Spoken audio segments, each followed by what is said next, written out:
Welcome to Bhavitha Santosh economy app. ఈరోజు తెలంగాణ మూమెంట్కి సంబంధించి కొంత సమాచారం. మనకి స్టార్టింగ్ తెలంగాణ మూమెంట్లో 1 నుంచి 60 వరకు టాపిక్స్ని ఎక్స్ప్లెయిన్ చేయడం జరిగింది. మనకి తెలంగాణ మూమెంట్లో భాగంగా హిస్టారికల్ బ్యాక్గ్రౌండ్ నుంచి మనం చెప్పుకుంటున్నాం. హిస్టారికల్ బ్యాక్గ్రౌండ్ అలాగే రైతాంగ సాయుధ పోరాటం నుంచి చెప్పుకుంటూ వస్తున్నాం. మరి రైతాంగ సాయుధ పోరాటం రావడానికి ఎన్ని కారణాలు ఉన్నాయి? 8 కారణాలు ఉన్నాయి అని చెప్పుకున్నాం. మరి రైతాంగ సాయుధ పోరాటంలో 8 కారణాలలో మొదటి కారణం నిజాం హిందూ వ్యతిరేక విధానాలు. అంటే నిజాంలు ముస్లిం అంటే హిందూ నగరాలను ముస్లిం పేర్లుగా మార్చడం ద్వారా. మరి రెండు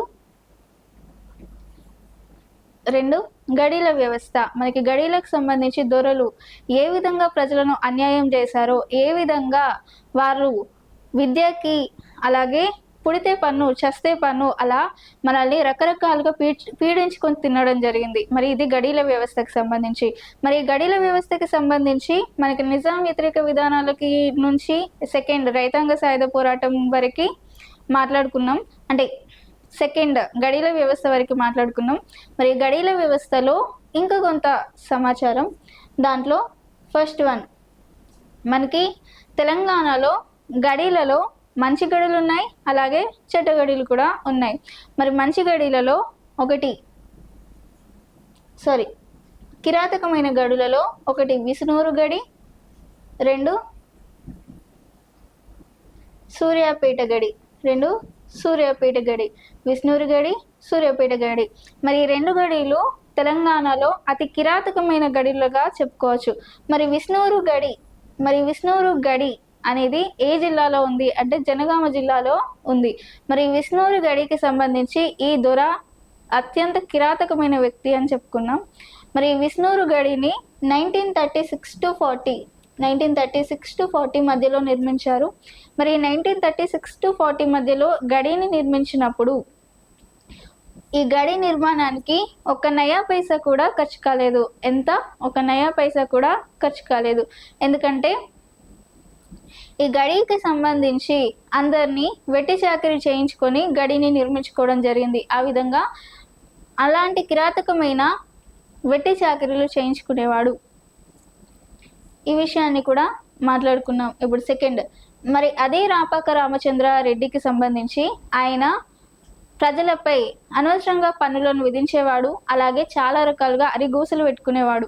మరి రాపాక రామచంద్ర రెడ్డికి సంబంధించి రాపాక రామచంద్ర రెడ్డి కాలంలో షేక్ బందగికి సంబంధించి కొంత సమాచారం. మరి షేక్ బందగి అనే వ్యక్తి రాపాక రామచంద్ర రెడ్డి ఉన్న కాలంలో తను ప్రజలందరూ దొర దగ్గర నిల్చొని మాట్లాడడానికి భయపడే కాలంలో షేక్ బందగి మొట్టమొదటిసారిగా తన భూమి కోసం రాపాక రామచంద్రారెడ్డిని ఎదిరించినవాడు. అంటే నా భూమి నాకు కావాలి, నా భూమిని తీసుకోవడానికి నేను ఎవరి ముందు తలొంచాలి అన్న ఉద్దేశంతో మొట్టమొదటిసారిగా దొర కళ్ళల్లోకి కళ్ళు పెట్టి చూసి నా భూమి నాకు కావాలి, ఇది నా భూమి, నువ్వు నాకు భూమి ఇవ్వకపోతే నేను హైకోర్టుకి పోతా అని చెప్పి గట్టిగా రాపాక రామచంద్రారెడ్డిని ఎదిరించిన వ్యక్తి షేక్ బందగి. మరి ఆ షేక్ బందగి గురించి కొంత సమాచారం. మరి షేక్ బందగి అనే వ్యక్తి రాపాక రామచంద్రారెడ్డి యొక్క అనుచరుడు అబ్బాస్ అలీ. రాపాక రామచంద్రారెడ్డి దగ్గర అబ్బాస్ అలీ అనే ఒక అనుచరుడు ఉన్నాడు. అతని తమ్ముడు షేక్ బందగి. అతని తమ్ముడు ఎవరు? షేక్ బందగి. షేక్ బందగి. మరి షేక్ బందగి ఆయన అబ్బాస్ అలీ దొర దగ్గర పనిచేస్తున్నాడు కాబట్టి ఆయన సోదరుడైనప్పటికీ నేను షేక్ బందగి నా తమ్ముని యొక్క భూమి నేను కబ్జా చేస్తా, నాకు దొర అంటున్నది కాబట్టి నన్ను ఎవరు ఏం చేయలేరు అని చెప్పి ఆయన రాపాక రామచంద్రారెడ్డి దగ్గర అనుచరుడుగా ఉన్న అబ్బాస్ అలీ షేక్ బందగి యొక్క భూమిని కబ్జా చేసిండు. అంటే తన తమ్ముడు దగ్గర ఉన్న భూమిని కబ్జా చేసిండు. మరి షేక్ బందగికి తన భూమి తన దగ్గర లేదు. షేక్ బందగికి తెలుసు రాపాక రామచంద్రారెడ్డి అండ చూసుకొని మా అన్న నా భూమి కబ్జా చేసిండు అని తెలిసి మరి నేను రాపాక రామచంద్రారెడ్డినే డైరెక్ట్గా న్యాయం అడుగుతా అని రాపాక రామచంద్రారెడ్డి దగ్గరికి పోయిండు. ఎవరు? అబ్బాస్ అలీ. రాపాక రామచంద్ర దగ్గరికి వెళ్ళి, అయ్యా ఈ భూమి నాది, నా అన్న నా భూమి అన్యాయంగా తీసుకున్నాడు, కాబట్టి మీరు నాకు న్యాయం చేయాలి అని చెప్పి అబ్బాస్ అలీ సోదరుడు షేక్ బందగి రాపాక రామచంద్రారెడ్డిని అడిగిండు. అప్పుడు రాపాక రామచంద్రారెడ్డి అబ్బాస్ అలీ ఎలాగో అనుచరుడు, ఎవరికి సహాయం చేస్తాడు, మనకి షేక్ బందగి కాకుండా అబ్బాస్ అలీకే సహాయం చేసిండు. అప్పుడు షేక్ బందగి ఏమని చెప్పిండంటే, మీరు చేసేది అన్యాయం నాకు తెలుసు, మీరు ఇప్పుడు దొర అని చెప్పి అందరూ మీ ముందు తల ఉంచుతారేమో, నేను మాత్రం తల ఉంచను. నా భూమి నాకు కావాలి, నేను ఎవరికేంది అడిగేది, నా భూమి నాకు కావాలి, నువ్వేంది నాకు చెప్పేది అని చెప్పి డైరెక్ట్గా హైకోర్టుకి వెళ్ళాడు. ఎక్కడికి? హైకోర్టుకి వెళ్ళాడు. హైకోర్టుకి వెళ్తే హైకోర్టు షేక్ బందగి 12 సంవత్సరాల తర్వాత బందగికి అనుకూలంగా హైకోర్టు అనేది తీర్పు ఇచ్చింది. మరి హైకోర్టు బందగికి అనుకూలంగా తీర్పు ఇవ్వడంతో ఆనందంతో షేక్ బందగి ఊరికి తిరిగి రావడం జరుగుతుంది. ఈ విషయం మరి హైకోర్టు షేక్ బందగికి అనుకూలంగా తీర్పు ఇచ్చింది అని తెలుసుకున్న రాపాక రామచంద్రారెడ్డి, ఈ విషయం ఊర్లో తెలిస్తే నా పరువే పోతుంది అని చెప్పి వాడు ఊర్లోకి రాకముందే కొట్టి చంపేయాలి అని చెప్పి షేక్ బందగి కోర్టు నుంచి తన ఊరికి సొంత ఊరికి వచ్చే సమయంలో దారి మధ్యలోనే అబ్బాస్ అలీ తన సొంత సోదరుణ్ణి కట్టెలతో కొట్టి కత్తులతో కొట్టి కత్తులతో పొడిచి దారి మధ్యలోనే చంపేసిరు. ఈ సంఘటన ఎప్పుడు జరిగింది అంటే 1940 జూలై 26 నాడు జరిగింది. 1940 జూలై 26 నాడు. అంటే తన భూమి కోసం నేను ఎవరికి భయపడేది ఏంది అని చెప్పి ఆ కాలంలోనే మొట్టమొదటిసారిగా దొరని ఎదిరించిన మొదటి వ్యక్తి ఎవరు అంటే షేక్ బందగి హైకోర్టుకి వెళ్ళి గెలిచి ఊరి మధ్యలోనే తన అనుచరుడి చేతిలో చంపబడడం జరిగింది. 1940 జూలై 26న ఈ సంఘటన చోటు చేసుకుంది. కాబట్టి తెలంగాణ పోరాటంలో మొదటగా చనిపోయిన వీరుడు ఎవరు అంటే షేక్ బందగి అని చెప్పొచ్చు. మరి రైతాంగ సాయుధ పోరాటంలో మరణించిన మొదటి వీరుడు అన్నప్పుడు దొడ్డి కొమరయ్య. మరి తెలంగాణ పోరాటంలో మొదటిగా మరణించిన వ్యక్తి ఎవరు అంటే షేక్ బందగి. 1940 జూలై 26 నాడు చోటు చేసుకున్న సంఘటన అని చెప్పుకోవచ్చు. మరి Rapaka Ramachandra Reddy, the follower of Rapaka Ramachandra Reddy is Abbas Ali. So Abbas Ali took the land of his brother's land. His brother is Sheikh Bandagi. So Sheikh Bandagi known about it. So behind of this Rapaka Ramachandra Reddy is there. So he went directly to the Rapaka Ramachandra Reddy and asked for the justice. So this land is mine. My brother took the land is mine. So my brother took the land. So you can give the justice to me. So in that case Rapaka Ramachandra Reddy is supported Abbas Ali. So in that case Sheikh Bandagi directly went to High Court and directly High Court given justice to Sheikh Bandagi. So he directly went to the High Court and present his argument, and he saying in High Court, sir, this land is mine, my land and landlords and my brother is taken my land. So in that case you given justice to me, and without land I can't survive in this village or in this land. So in that case High Court given justice to Sheikh Bandagi, and happily Sheikh Bandagi returned to his hometown. In middle of the road the followers of Rapaka Ramachandra Reddy and another rowdies are beaten with the sticks and stabbed to death in the middle of the road. This incident was took place on 1940 July 26. So in 1940 July 26 Sheikh Bandagi was died or passed away. Sheikh Bandagi is called first immortal in Telangana revolt. First immortal in Telangana revolt. So and first one is Rapaka and second Abbas Ali. And the brother of Abbas Ali is Sheikh Bandagi, and first point is correct and second point is also correct. And Sheikh Bandagi went to Rapaka Ramachandra Reddy to seek justice regarding the illegal occupation of his land. So this is information is also we're also discussed about this topic. So all 3 points are correct. So first one, all 3 points are correct. So option C or option B 1, 2, 3 are the correct one. Option B 1, 2, 3 are the correct one. And second 62nd question లేదంటే 62వ question, క్రింది వాటిలో సరైన దానిని గుర్తించండి. Identify the correct one among the following. మరి దీంట్లో first, Rapaka Ramachandra Reddy Sheikh బందగీకి భూమి విషయంలో న్యాయం చేయకపోవడంతో బందగి నేరుగా హైకోర్టు మెట్లెక్కాడు. మనం ఇదివరకు టాపిక్లోనే మాట్లాడుకున్నాం. మనము రాపాక రామచంద్రారెడ్డి దగ్గరికి షేక్ బందగి వెళ్ళి తన భూమి తనకు కావాలి అన్నప్పుడు రాపాక రామచంద్రారెడ్డి ఎవరికి సలహా ఇచ్చిండు, లేదంటే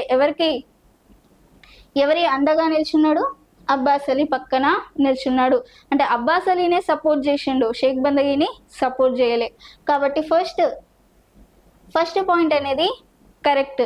and second, Sheikh Bandagi land విషయంలో హైకోర్టు బందగికి అనుకూలంగా తీర్పిచ్చింది. మనకి హైకోర్టులో కేసు ఎప్పుడు వేసాడు షేక్ బందగి? కేసు వేసినప్పుడు 12 ఏళ్ల తర్వాత హైకోర్టు షేక్ బందగి తన ల్యాండ్ తనదే అని చెప్పి తీర్పునిచ్చింది. కాబట్టి సెకండ్ పాయింట్ కూడా కరెక్టే అని చెప్పుకోవచ్చు. మళ్ళీ థర్డ్, షేక్ బందగిని 1940 జూలై 26 నాడు హత్య చేశాడు. ఇది కూడా చెప్పుకున్నాం. హైకోర్టులో కేసు వేసినప్పుడు హైకోర్టు ఎవరికి తీర్పిచ్చింది? ఎవరికి అనుకూలంగా తీర్పిచ్చింది? బందగికి అనుకూలంగా తీర్పిచ్చింది.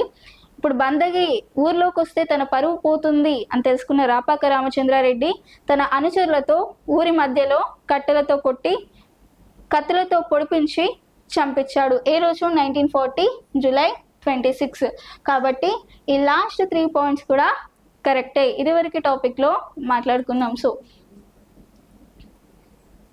Rapaka Ramachandra Reddy didn't give justice to Bandagi, so he directly going to High Court. So didn't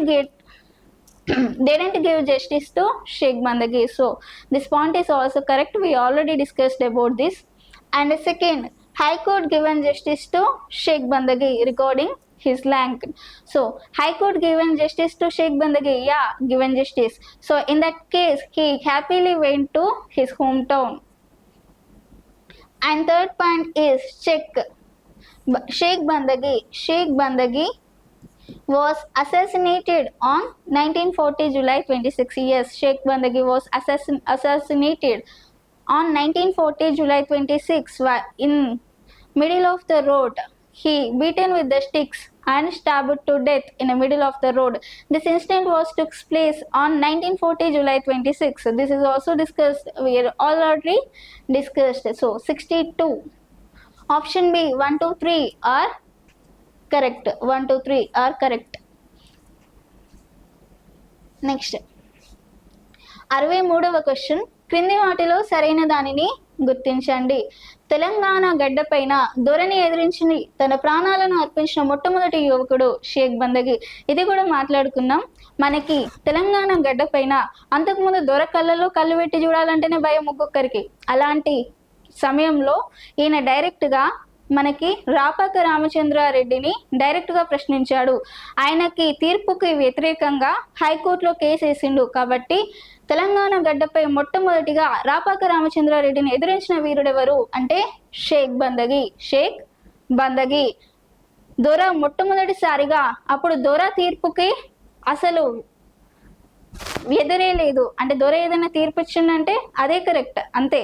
మళ్ళీ నెక్స్ట్ వేరే ఛాన్స్ అనేది లేదు. కానీ ఆ సమయంలో కూడా దొర యొక్క తీర్పుకు వ్యతిరేకంగా హైకోర్టుకు వెళ్ళిన మొట్టమొదటి వ్యక్తి షేక్ బందగి. కాబట్టి ఫస్ట్ పాయింట్ కరెక్ట్.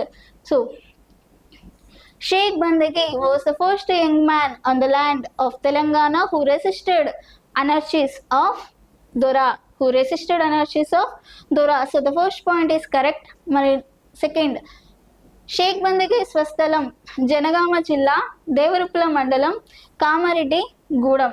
మనకి షేక్ బందగి యొక్క స్వస్థలం ఎక్కడ అంటే జనగామ జిల్లా దేవరుప్పల మండలం కామారెడ్డి గూడెం. దేవరుప్ల మండలం కామారెడ్డి గూడెం. కాబట్టి ఇది షేక్ బందగి యొక్క స్వస్థలం. ఇది కూడా సరైన సమాధానం. నెక్స్ట్ థర్డ్, రాపాక రామచంద్రారెడ్డి యొక్క స్వస్థలం జనగామ జిల్లా పాలకుర్తి మండలం. జనగామ జిల్లా పాలకుర్తి మండలం. సో మనకి రాపాక రామచంద్రారెడ్డి స్వస్థలం కూడా జనగామ జిల్లానే, పాలకుర్తి మండలమే. కాబట్టి ఫస్ట్ 2 పాయింట్స్ కూడా correct answer. So Shaik Bandagi home town is Kamareddy Gudem Devaruppula mandal Janagama district. So second point is also correct. And third, Rapaka Ramachandra Reddy home town is Palakurthi mandal Janagama district. So all 3 points are the correct one. All 3 points are the correct. So option B 1 2 3 are correct. Option 3 1 2 3 are correct. And 64th question, 64వ question, Sheikh బందగికి శ్రద్ధాంజలి ఘటిస్తూ వచ్చిన నాటకం ఏది? మనకి షేక్ బందగి మనకి రాపాక రామచంద్రారెడ్డిని ఎదిరించి మరణించినందుకు గాను గొప్ప వీరుడుగా అందరూ ఆయనని కొలిచేవారు. మరి షేక్ బందగి మొట్టమొదటిసారిగా తెలంగాణ గడ్డపైన మరణించినందుకు గాను ఆయన నాటకాన్ని తీయడం జరిగింది. మరి ఆయన నాటకాన్ని ఏ పేరుతో తీశారు అంటే మనకి మా భూమి అనే పేరుతో తీయడం జరిగింది. మరి మా భూమిని ఎవరు దర్శకత్వం వహించారు అంటే సుంకర సత్యనారాయణ ఈ మా భూమి సినిమాను దర్శకత్వం వహించడం జరిగింది. అంటే షేక్ బందగి యొక్క నాటకాన్ని మా భూమి అనే నాటకం ద్వారా మొట్టమొదటిగా అతనికి శ్రద్ధాంజలి ఘటిస్తూ ఒక నాటకాన్ని వారు ఏర్పాటు చేయడం జరిగింది. So a play that pays tributes to Sheikh Bandagi, a play that pays tribute to Sheikh Bandagi is Maa Bhoomi. Maa Bhoomi plays that pays tribute to Sheikh Bandagi and the director of this play is Sunkara Satyanarayana. Next 65వ క్వశ్చన్, 65, రాజన్న సినిమా దర్శకుడు ఎవరు? మనకి తెలుసు రాజన్న సినిమా మనకి హీరో నాగార్జున గారు చేశారు. మరి hero Nagarjuna second హాఫ్లో నుంచి మనం చూసాము. ఆ సినిమాలో మనకి ఒకటి తిరుగుబాటు సాంగ్ అనేది ఒకటి ఉంటుంది, వెయ్యర వెయ్యి సాంగ్. ఆ వెయ్యర వెయ్యి సాంగ్ని ఎవరు డైరెక్ట్ చేశారు అంటే మనకి ఎస్ఎస్ రాజమౌళి ఆ సినిమాను డైరెక్ట్ చేయడం జరిగింది. మరి ఆ సినిమాని రాజన్న సినిమా యొక్క దర్శకుడు ఎవరు అంటే ఒక సాంగ్ మాత్రమే, ఒక తిరుగుబాటు వెయ్యర వెయ్యి సాంగ్ మాత్రమే ఎవరు డైరెక్ట్ చేశారు అంటే ఎస్ఎస్ రాజమౌళి. మరి రాజన్న సినిమాని ఎవరు డైరెక్ట్ చేశారు అంటే ఎస్ఎస్ రాజమౌళి యొక్క తండ్రి విజయేంద్ర ప్రసాద్ ఈ రాజన్న సినిమాని దర్శకత్వాన్ని చేయడం జరిగింది, అంటే రాజన్న సినిమాని డైరెక్ట్ చేయడం జరిగింది. And who is the director of this film అంటే విజయేంద్ర ప్రసాద్. మరి విజయేంద్ర ప్రసాద్ ఎవరు? ఎస్ఎస్ రాజమౌళి యొక్క నాన్న. మరి ఎస్ఎస్ రాజమౌళి సినిమాలో ఏ సాంగ్ని తీశాడు అంటే వెయ్యర వెయ్యి అనే ఒక తిరుగుబాటు సాంగ్ని తీయడం జరిగింది. సో మనకి ఆప్షన్ ఏది? ఆప్షన్ బి అనేది సరైన సమాధానంగా చెప్పుకోవచ్చు. And director of Rajanna movie is Vijayendra Prasad. Who is director of Rajanna? Vijayendra Prasad. He is a father of S.S. Rajamouli.